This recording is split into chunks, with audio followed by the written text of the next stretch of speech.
Yo, shout out to the Most High. It's always a high see when we win our lower state. It's L-Deez, also known Lawrence the One, for another episode I Need to Know with my special guest. Introduce yourself, G. My name is Darnell. I'm the CEO of the San Francisco Sause. Okay, all right. Well, this is the sauce, obviously. Yes, sir. Okay, for sure. But you didn't add your hands in a few other things besides the pot to make the sauce. I have. I've been an entrepreneur for a very long time. Okay, for sure. So where does it start? Let's go back to the 80s, what? 90s, what? Yeah, the early 90s. I said my first endeavor was, believe it or not, I jumped off into the music industry. Okay, so tell me about that. What's your introduction to hip-hop? My introduction to hip-hop really started, man, in the 70s. I don't know if you remember Blowfly. Remember Blowfly? No. Oh, Blowfly was the first rapper to ever have cursed on wax. In fact, I'm inclined to say that Blowfly inspired Too Short to be the rapper that he was. Okay. I'm inclined. Don't quote me on that, though. Okay. But Google that. Go Okay. to YouTube and check out Blowfly. Well, you know what? Was Blowfly, did they used to write his lyrics in a book? I don't know. I don't recall. Okay. I know he had a vicious rap way back then, and it was equivalent to a Richard Pryor album when we were young, listening to it. You know, just all gas, no brakes. Okay. Well, shout out to Blowfly. For sure. So how did you get in the music industry? I mean, talk about that a little bit. I had a little of a, well, it wasn't a little. I had a great boost. You know, I knew if I had selected any artist that I had, you know, my brother of another mother, Too Short, was going to be featured on that particular album. So that in itself gave me a lot more confidence on spending in the studio, spending marketing, and just putting it out and promoting it, because I knew he was going to be a headliner. And from that time, when he blessed me getting on that track with J-Dub, he has blessed me in any and every endeavor I have ever done on GP, out of love. No, you owe me, pay me, none of that. He was always, I believe in you, do your thing, we're going to meet at the top.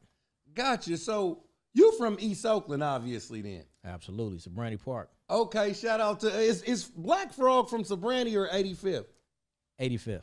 Gotcha. Okay, shout out to Frog, though, Uncle Frog, though. Yeah. Yeah, Sobrani Park, that's a legendary turf to come out of. Yeah, I mean, you have to, you know, stand your ground. There you go. 'Cause it's a lot of competition even within the neighborhood when we were younger, and come to find out, basically what it was, we were all alphas. Okay. We were all alphas, and you know, once we all realized our value and our worth, and you know, wasn't nobody backing down on nobody, the road to just, you know, maturing and basically sticking together whenever we went out of Sobrani. But it still was, you know, you got to earn your own stripes even within the circle. So how was it like coming up in Sobrani Park? You talking about the 70s, right? 70s, yeah, in the 70s, late 70s, I'd say the early 80s was when, you know, you really just start seeing what that life was about over there. And it was at least 3, 4, 5 crews where at the end of the day, it was jaw-dropping to hear, oh, this crew made $60,000. They made $50,000. They made $40,000. You'd be like, what? Yeah. But you see this. You just see the ongoing traffic. Okay. We talking 84, 85? I'll say 82, 83, 84, 05 on up. Okay. Yeah. So this is what I want to know. Back then in like the 82 and 83, were people fighting still, or was people getting shot up and shit like that? There was a lot of fights, especially with my age group. The guns didn't really come into play unless it was some of the older cats from the stories that I've heard. And most of the times when gunplay would come involved is if somebody's infringing on somebody's business as far as hindering them from getting some money. Yeah. That's mainly what it used to be about back then as far as the violence. Nowadays, this just this shit is crazy, man. They just reckless, man. They You know what's crazy? Did you hear about that guy that got killed by that police officer at the gas station? Yeah. Yeah, that was I crazy. saw that. I saw it. That was Ursi. Yeah. Ursi's from Sobrani. Oh, really? Yeah. Did he grow up with y'all or is he older? He didn't. Okay. He stayed next door to, again, everybody on that block, and that was my block, are brothers of other mothers, right? Yeah. So his brother, they had the same father, and Ursi was cool, you know, we polite, cordial. You know, he wasn't running with us though. That's right. He was just doing his thing. We knew that was his brother, and you know, it wasn't like you can't come outside or no. I mean, you see him coming to the store, leaving or whatever. I mean, you know, that's Ursi. That's her brother. Yeah. And then some years later, that's when we come to find out that he had went to the academy and became a police. And even after that, when I would see him after all these years, in fact, I saw him before that incident. Every time I see him, it's always been all love. We'd greet each other, shake, give a hug. Yeah. What was your outtake when you actually seen that on footage? You being an OG in the game. My outtake was I wish that a lot of these dudes that's out there doing these random acts would learn from that, because you never know who you go run up on. Yeah. Not to say it's gonna stop it per se, but if some of them just give us some thought, like, you know what, let me do something else, because that could have been me. Mm-hmm. To where, you know, again, it's not gonna stop anything. I just hope it just slows some people down and just made them think twice about who you just running up on. You know what? I'm glad you said that. Because like when we were coming up, you know, in the 80s, the commercials used to actually instill morals. Remember those "Who broke my window" and stuff like that? Those commercials that actually made you think. Like when we was coming up, we actually thought about doing something wrong. You know, and that was the whole point. You supposed, like when you do something wrong, you know how like on the cartoon, the devil of you come up and then the good one come up and then they fight over what you gonna do. You know what I'm talking about, your conscience? But now it seems like the conscience is just gone and people just do. Well, my personal opinion about that is, like you said, when we were coming up, the community basically policed us too. The community was checking us. Yeah. You know, if somebody's auntie or grandmother, well, I saw you doing this, I'm gonna tell your mama, your grandmama. So you're already fearful that, you know, when you get home, not to say you always go get whooped, but you know you would get checked. That's right. And of course, when we were younger, when I was in elementary school, the principal and the teachers used to whoop us in class. If you didn't do your homework, they'll check you. The principals used to be able to whoop you. And even certain neighbors that your parents and grandparents were cool with, they had the green light to whoop you. Yeah. So again, it was a community raising a child. Now, that's out the window. Yeah, because in fact, whoopings, I think they kind of tried to abolish that 25 years ago, where that word timeout came into place. You're on timeout instead of popping them, or either, you know, you people respond different to something physical happen to them versus verbally. That's right.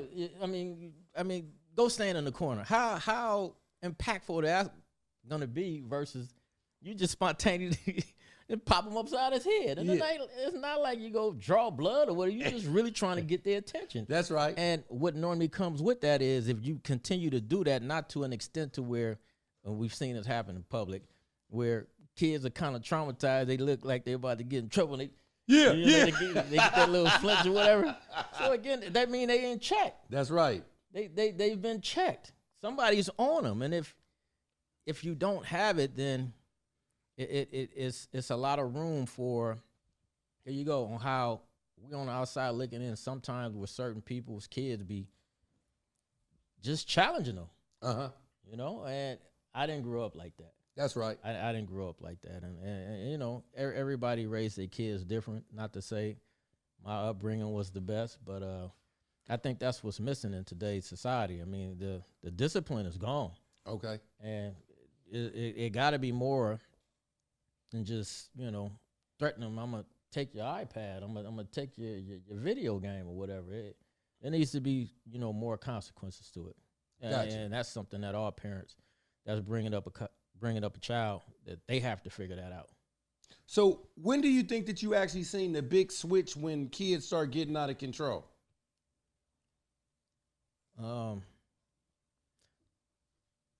say early 90s, mid 90s, and it wasn't necessarily the kids at that time. To me, it's more highlighted on social media what we're seeing the kids do now. I think for me, where I saw a shift on where things were getting out of line with our age group was when people started thinking it was cool to still buy drugs from snitches. Oh. Knowing that somebody done told, hey man, you know that dude done told, and that dude done went to prison for X amount of years. He didn't tell on me. What? That's when the game changed. That's when the game changed right there. Now, I'm not in the game. I wasn't in the game. But when did you find, like, when was that happening? Like, what real year what was that I'll a say staple? start 92, 93. 92, 93. Yeah. 92, 93. So let me just make sure I heard you right. Somebody would buy drugs off somebody that told on people. Absolutely. And again, like I said, and you tell them about it, whether if they knew about it or not, their line of defense was, he didn't tell on me. So again, that's when the morals of the game. There you go. It's a shift. It's something happening. Yeah. You know? And speaking of drugs, talk about the 80s drug war and stuff like that. Were bodies really stacking up like that? In the 80s, again, that was an older generation. I'm inclined to say that it probably was, but not to an extent of, I forgot what year it was in late 90s or whatever, when Oakland had 200, 300 murders or something. Damn.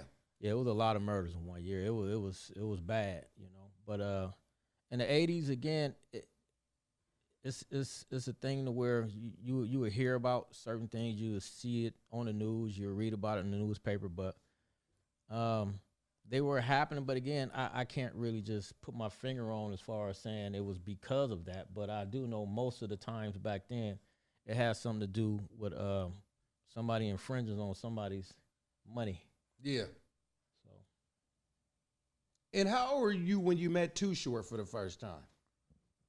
For the first time, I would say probably 80, 81, when he first was recording and going through the neighborhoods, and he had his cassette tapes for sale for $5, or it could have been, $5.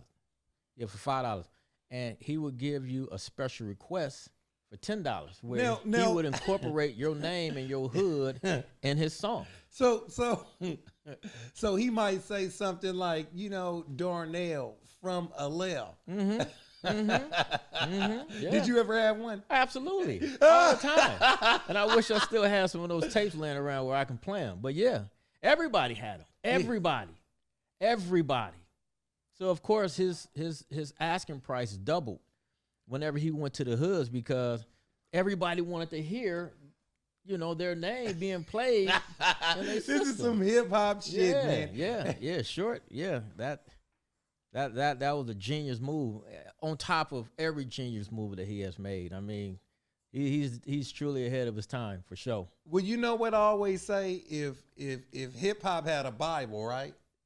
Too Short would be like Noah. He was around before the flood and after the flood.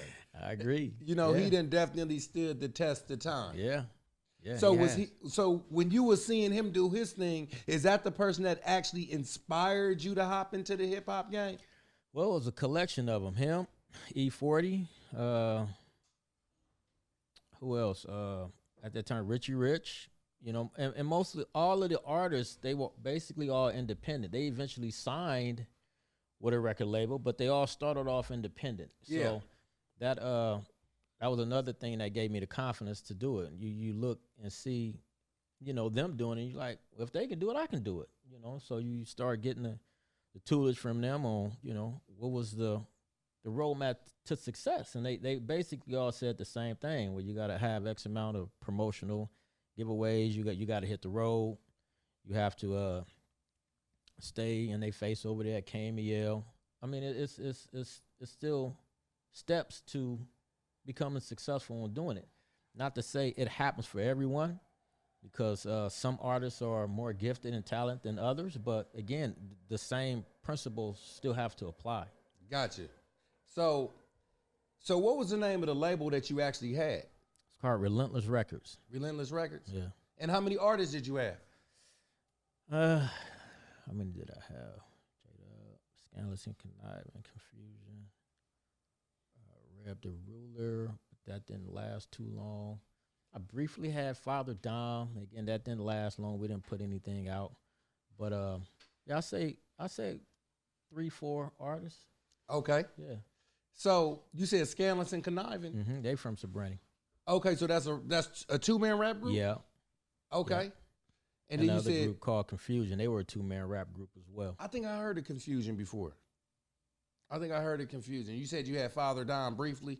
Yeah, but we didn't get to the point to where we recorded enough material to put out an album. So he was a guest appearance on a couple of the projects I did. But again, we talked about it, but it never happened. Even Dangerous Dame. Yeah. Yeah, I was gonna sign him, but it just never worked out. You know. So what was it like signing to you back then? Like, say like somebody came, did you give them a bonus? How did that work? Again, it just depends. If you are embarking on a contract, then you have to get the paperwork together. You know, the lawyers got to check off on it. It's like a 7-year contract, believe it or not. 7 years, either 7 albums, whichever comes first. And again, excuse me, with J-Dub, that's how it was. With the other 2 groups, that's how it was. And that, like I said, that's why I didn't claim I put out Father Dom or Dangerous Dame. And the last one that I wanted to put out, but I don't know what happened. His name was Reb the Ruler. He came. Who did he? He came from the Circle of Soul. Yeah, Rebel Cannon. Is his name Thurston? Yeah.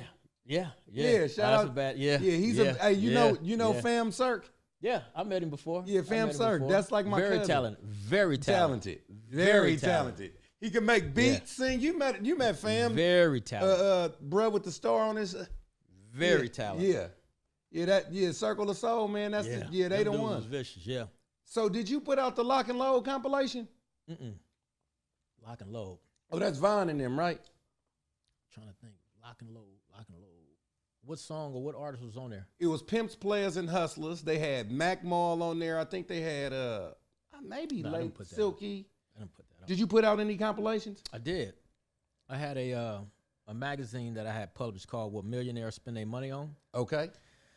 And man, I would have to go through this list to read off all the names that the artists had contributed to my project. Yeah. And again, that was all love. You know, they saw the vision on what that could have become. You know, I had started off saying that I wanted a magazine to be like Lifestyle of the Rich and Famous. Okay. But yet we do in-depth interviews on not per se what you spend your money on, but the real matter at hand was how hard do you work to keep what you got? You know, again, what's your blueprint to success? Not. Yeah. I told that was a 360 fake just to lure people in. Yeah. Because they curious by nature. What do they spend their money on? No. Let's talk about how you got this and how hard you're working to keep this grind going. Yeah. So that's what that was about. The first one came out in print. It had a DVD with the sit down interviews in it, as well as a CD. And then the second and the third issues came out online. So the first one came out in 2012. The second one came out in 2013. So I was told I was ahead of my time with the second issue because I put it out online, and instead of people paying for print, now you got to have a subscription for this magazine. Yeah. Now you can download all the music from the first compilation, and then I think I had a double CD on the second one, and I was going to continue to do that, but it just wasn't what it is right now. Yeah. How everybody download now. That's right. Everybody download. Yeah. So back then you got to think, for me to try to push that line, you know, download your music, they wasn't ready for it. You know, when Soulja Boy came through and broke the internet, that put a crazy monkey wrench in the game. You know what I'm saying? Absolutely. So I want to ask you something about the J-Dub album. Okay. Okay, that album is one of my favorite albums to come out the Bay Area. It's in my top 20 list. Wow. That little EP with the blue face. Yep. Life ain't never been a luxury. Hey, I used to sell this. I used to say that to this girl that used to sell Tribunes in front of Pack and Save every morning. I mean, on Sundays. You know, you got to get your paper. That's right. That's So this is what I want to know. You know what I'm about to ask you, right? Go ahead. Were you in the studio when they recorded Trouble? I was. And I'm listening, and I went like this. Wait a minute. Yeah. Is he saying what I'm thinking he's saying? And as he's, brushing it up, tightening it up, I'm like, whew. I said, man, I got some heat. Yeah. I said, I got some heat. Well, I know that all y'all pretty much came, like, Chris and all them, right? Mm-hmm. Were you kind of skeptical on putting it out because y'all run a tight-knit circle or something like that? Not at all, because Short, when he rapped it, I asked him, were you mad at the moment or, no, I'm putting it out. And that was that. Like that? Absolutely. Yeah. Just like that. Just like that. I'm going to push this. Yeah. And I pushed it. So, how many, excuse me, how many albums did J-Dub sell on that? Close to 100,000. Damn. Yeah. Independent? Yeah. All underground, too. Yeah. Mostly underground, but again, from City Hall Records, Rock Bottom Records, I believe. Jason, I think he ran Rock Bottom, but it was 2 distributors. And again, here you go. By the Bay Area having so many successful artists coming out and going through these channels, so their outlets were already established, like in Cincinnati, Cleveland, and Detroit, and Houston. So when the distributor would let the people know where they selling the music at, they give them a heads up and send some extra posters, flyers, and all of that. And of course, the music, it still has to stand on its own. So, and again, at that time, was a lot of quality music coming out of the Bay Area. A lot of quality music, a lot of talent and artists for sure. Yeah, the Bay was a hot spot in my opinion, like 90 through 95 or 6. Yeah. Really, really good. And I think Stacking Chips in 97 definitely was a great album. 3 times, yeah. Yeah, you do any music with them? I did not. I did not. Okay, so as far as like some of the things that you've actually done in the music game, like with J-Dub, him being like your primary artist, right? Did you ever make it to 7 albums with him? No, not at all. We after that one album, we fell out. The politics had kicked in. I got frustrated with the industry as far as C.E.O. didn't play it. So it what's the right word for me to use? There you go. It discouraged me from wanting to do it again. You know what I'm saying? Why invest in the artist, and the artist can get flaky on you? Why go through the politics, which you have to get your music played on the radio? And my impetuous of my youth, it done something to me. It left a bitter taste in my mouth. There you go. So, but I gotta ask you this $1 million question. Mm-hmm. If you selling 100,000 units, does the radio even matter at that point? Yeah, because again, that 100 could have turned into 1 million. You gotta think. You gotta think that 100,000 could have turned into 1 million. But the fact that you were independent, how much per CD were you able to keep? At least 50%, right? Probably a little more than that, because I marked my EP up almost the value of an album, even though it was only 6 songs. Yeah. And they were telling me, hey, man, you pushing. I said, I don't care. I know I got a high project. Yeah. And that's what happened.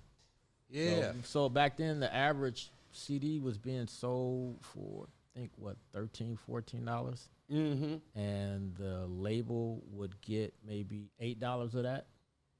Okay. And the distributor would get like $5, something like that. I forgot the ratio. Gotcha. It's been a long time, but that's what it was. So again, yeah, it just it did something to me. And that's why I had stepped away from it. I think I had came back 5, 6, 7 years later, whenever it was, when I had produced Scandalous and Conniving and Confusion. Okay. So, are you the person that just put it out? Do you play any instruments too? No. I have an eye for talent and an ear for music, and I was spending my money. So, would you do it again? No. You know why? Why is that? You see that right there? Yeah. You see the bottles right there? For sure. Them bottles can't talk back to me. Okay. Them bottles gonna do what I want to do, when I want to do. If I want to change the colors, I can do it with no veto, none of that. Yeah. Not to say that my experience was that bad. That's right. But again, I got a product that. Yeah. It's just between you and the project. There you go. Yeah. Is it really that hard working with rappers? Like, do they have big egos and shit like that? Not all of them, but again, what it end up happening is, it's almost like you're dealing with a family member per se. So you got to take them in. For me, I had a good head start because J-Dub, he was already on a major record label. He was Cool Rock J. He was signed to Jive. And once when we started working, it was a lot easier. He knew how to, quickly get things done a lot faster in the studio. He would write more songs than what's needed with land. I mean, it was a good head start. Yeah. So that helped me as an executive producer. But, I mean, again, I wouldn't do it again. I wouldn't want to do it again. Did you break even? No, yeah, I profited from it. But, I was looking at a bigger picture. I actually had a record deal on the table with let me see. It was Jive, New Tribe,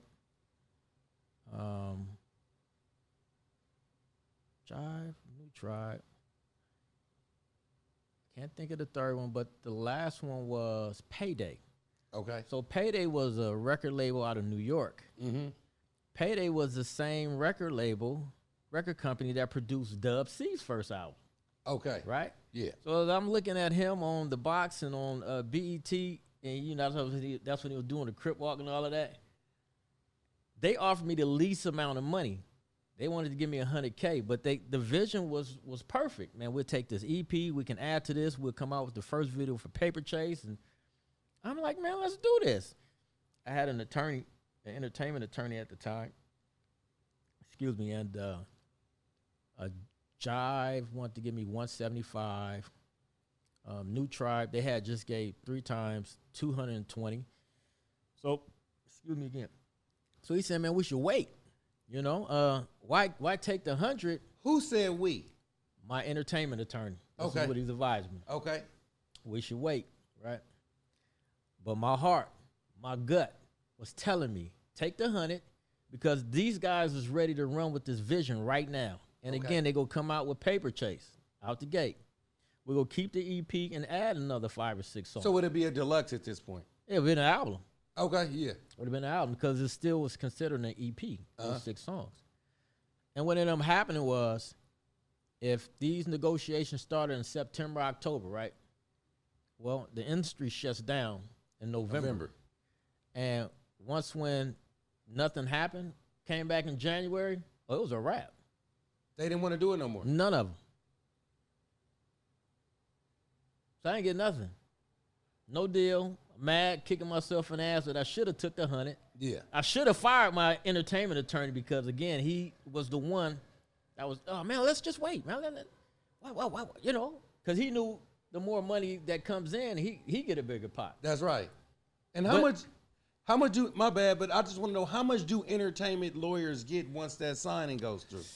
With him, I think he hooked one of the deals up, so it could have been like maybe 10, 15%. Okay. So that would have put him at 15 G's per 100,000. Right. Yeah. I believe. And again, this was a long time ago, so yeah, I could be off on the numbers. But again, prior to that, if I was to go see him, I know he was charging me like $75, $80 an hour. Yeah. But I knew that wouldn't have been an hourly thing. He would have gotten paid for the transaction. That's right. So, and this is what I want to know. Did the labels, right, did they contact you directly, or do you need an entertainment lawyer to find the deals? It goes both ways. They got contacts too. Okay. So a couple of them reached out to me, but again, when it's all said and done, I have to pass the baton to him because he got to put the paperwork together. That's right. And it got to be, structured on, what the two parties are trying to agree on. Yeah. And all deals are different. Okay. So he had to be brought in regardless. So. And I heard you say something earlier. You said that J-Dub was on Jive as Cool Rock J. Cool Rock J. Mm-hmm. Now, didn't he have to change his name to do an EP with you? Well, he did that out the gate. Once when he signed with me, he said, I don't want to be Cool Rock J no more. Could he had stayed Cool Rock J? I believe so. I'm not totally for sure. Okay. I'm not totally for sure. But he was like, I just want to start all over. What I might be asking is this, if you know this, is that say like if somebody's under contract, say I'm under contract with you as Lawrence the One, right? Mm-hmm. But then I kind of want to do something over here at Fame Media, right? Mm-hmm. On Fame, right? Do I have to change my name if I'm still on contract with you is what I'm asking.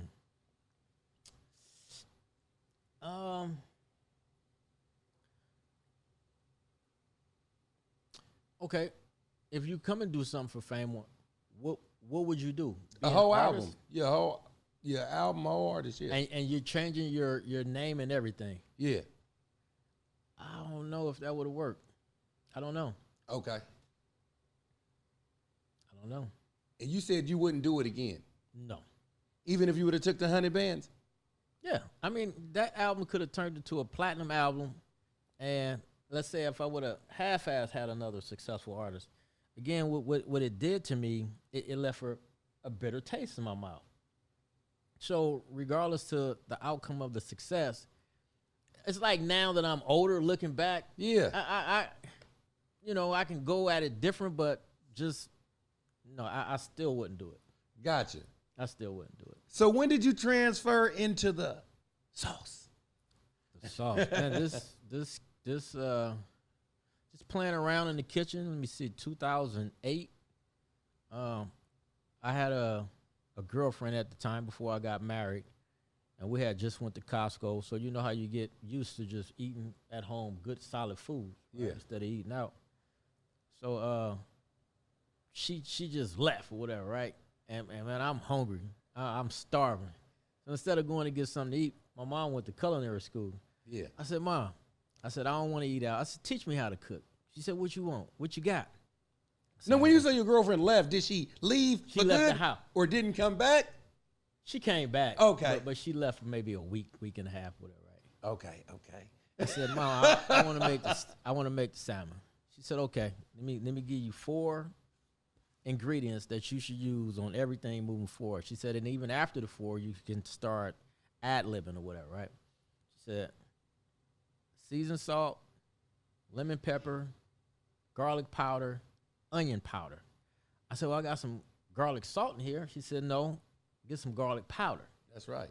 She said, you will see the difference once when you start doing it. I said, so do you measure it? She said, no, everything is about an eye.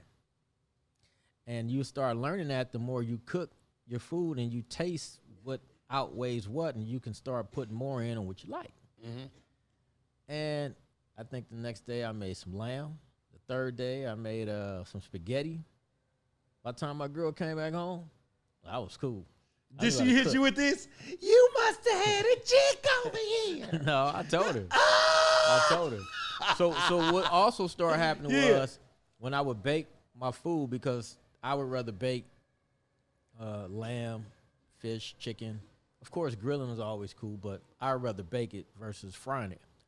Well, once when I started baking, that's when I started using certain bases for it. So if I make a lamb or a steak, I would use a red wine as a base. On top of seasoning, you put the onions and peppers on it, smother it, put it in there.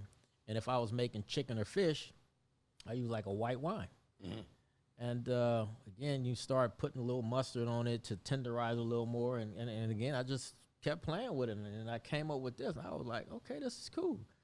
When I had get-togethers, I had a homies to come over. Man, why don't y'all taste it? Man, what is this, dude? Yeah. I said, you like it? Like, man, this. So this been around for a long time. Yeah. Very long time. Okay. So I just decided to. What is your favorite thing to eat on it? I don't discriminate. You don't? I don't. In fact, it's so good and versatile. Believe it or not, I had fried chicken last night. I put some barbecue sauce on fried chicken. That's how flavorful it pops versus the original ones. So the original ones is really good for anything. Again, chicken, fish, sushi, popcorn. You put on popcorn, tortilla chips, tacos, a burger. It don't even matter. It has that much range. And I know they probably make real good Christmas presents too. You better say it. You know what I'm saying? You better say it. I remember when you brought one of those big jugs. Yeah. The big jugs with the little snozzle. Yeah. And my behind the shout out to Gator Boots, he gonna say this. Oh, you got Darnell with them sauce. Hey, L, man, make sure that you get me some of that sauce. Oh yeah, I remember. I got think him. you told him to get a container or something. I did. Yeah. I did. So what is your favorite flavor? My favorite flavor now is not even here. Okay. So I got 4 of the original flavors of the SF sauce. We got regular, spicy, spicy with honey, and hot AF. So that barbecue is normally where the spicy with honey would be. Okay. But that one is called honey garlic. Okay. So it got a little specks of garlic in it. That was my fave until I remixed that spicy barbecue sauce. Okay. Dude. Yeah. I'm telling you, that's it. The spicy barbecue, that's my favorite out of all of them. How many flavors do you have? 7 total. 7, name them. SF sauce, regular, spicy, spicy with honey, hot AF. And the barbecue is 3 flavors, mild, spicy, and honey garlic. Gotcha. And is this marinade as well? Oh, absolutely. Okay. Yeah. In fact, the barbecue sauce, people been marinating me with that barbecue sauce too. And what size quantities does it have? The 5-ounce bottles and the gallons. And you also get a case of 12. Okay. Case of 12. What's the price on them? I want to say a case of 12 for the SF sauce, I think is $60 with shipping included. And I think the barbecue is $50. Okay. Hold on, let me look at my website. That's cool though, because I mean you divide 12 into 60, so that's virtually like $5 a bottle. Yeah. And that's including the shipping too? Yep. Okay. And even if you get all 7 flavors, it's $50 including shipping. Do you give assorted packs? Yeah, that's the whole thing. The whole all 7. Oh, okay, gotcha. Hold on. Just so. And I want to know something. Why did you name it SF sauce? That's a good question. I mean, okay. So the pack of the SF sauce is $65, including shipping, and the barbecue sauce I believe is $50. Gotcha. So So that's an assorted pack? yeah, you can mix and match however you want. Gotcha, okay. So you asked me why is it called the SF sauce? Yeah, I want to know why is it called the SF sauce, man? If you from Sabrani Park, ain't it supposed to be called the SP sauce? Well, yeah, but I was born in San Francisco, That's cool. and we moved over here when probably 8, 9, 10 years old, Okay. and yeah, I claim Sabrani. So that's where I came from, a boy to a man. I'm gonna be loyal to my soil right there. But when it comes to naming this product, right, when it came to naming this product, Yeah. stay with me now. Watch this. I said, okay, should I name it the Sabrani Park sauce? No, I'm limiting myself. I'm limiting myself to not only Sabrani but Oakland. That's right. And in fact, what's really gonna get some tread when people say how good it is now, the Bay Area, right? So I could have said the Oakland sauce because I grew up in Oakland. Oh, God. San Francisco sauce. Everybody worldwide knows San Francisco. That's right. Marketing. That's why I did it. I know. I just wanted. I wanted you to say that for the general consensus of the people that's at home. Yeah. Kind of like when MC Hammer, right? Mm-hmm.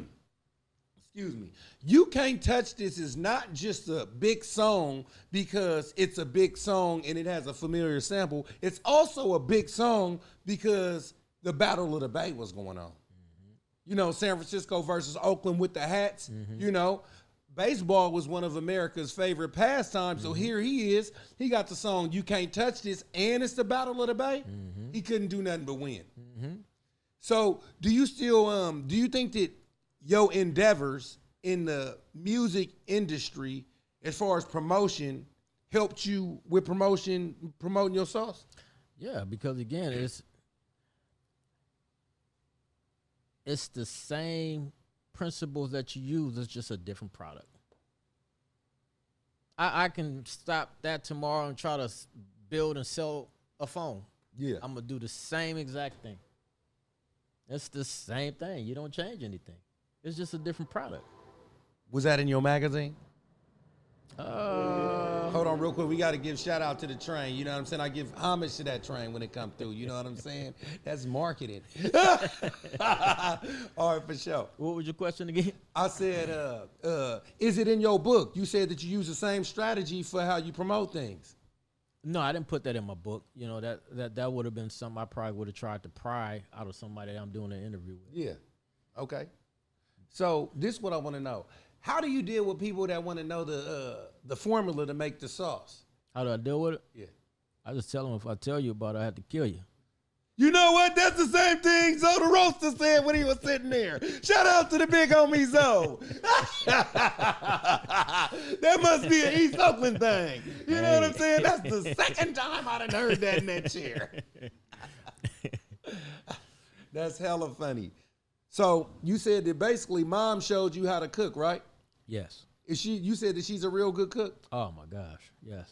Is she the best cook you know? Yeah. I tip my hat to moms for that, yeah. What's her best dish? It don't even matter. Okay. It don't even matter. Yeah, it doesn't even matter. So you know what I'm about to ask you next about this sauce? What's that? Are the majors coming to knock? If they don't, I'm going to keep pushing. Okay. Again, here you go. Learning from my mistakes in the industry, I'm going to be relentless. There you go. Okay. I'm going to get that bag, whether if they come or not. Yeah. Because I'm setting up some real big outlets to where, you know, if I'm making something cool, yeah, and you know, they come, cool. If they don't, I'm good. So do you have it in any stores? I got it in 2 stores out here. I got it at the Food Mill, and I got it on 14th and Market at the right next to Jeffrey's, the black-owned grocery store, Oscar.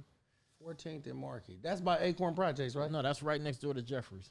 I think I'm saying 14th Market. 14th and Street. 14th yeah, Street. There you go. 14th Street. 14th and Market. That's right. Yeah, that's in West Oakland. Right. Okay, and you said it's where now? At the Food Mill. The Food Mill. That's off near 35th. Yeah. The organic spot. Exactly. What was the process of you getting it in there? Oh, my guy Jack Ray. He's a marketing genius too. Is he one of the owners? No, that's just my guy. Okay. That's just my guy. You know, he's like a brother of another mother. He just be networking. He just be, you know, he'll put out a dish, or he probably put up the picture with Snoop and Short and tag him. You know what I'm saying? And I was like, whoa, okay, well, how can we get some? And he'll send me that referral. So that's just ongoing with him. He loved doing that. Yeah. He got that account for me.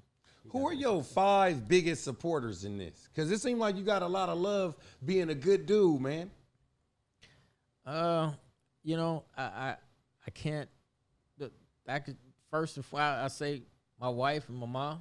Okay. You know, and outside of that, you know, there are plenty. There are so many people that have blessed me, just resharing videos, you know, doing videos. It's just, I would have never thought this ever.